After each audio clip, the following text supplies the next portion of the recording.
প্রথমার্ধের খেলায় গিয়ে এখন পর্যন্ত ফুটবল যে গোলের খেলা,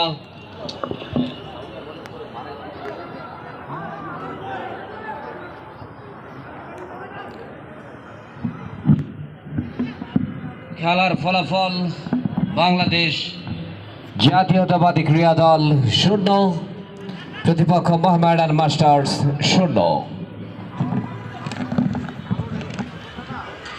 ফুটবল হচ্ছে গোলের খেলা, তবে সেই স্বর্ণালী গোলের দেখা এখনো পর্যন্ত কোনো দলই পায়নি। 0-0 অবস্থায় এগিয়ে চলেছে আজকের এই প্রীতি ফুটবল ম্যাচ। ত্রয়োদশ জাতীয় সংসদ নির্বাচন উপলক্ষে প্রীতি ফুটবল ম্যাচের আয়োজন করা হয়েছে মিরপুর সিটি ক্লাব মাঠে।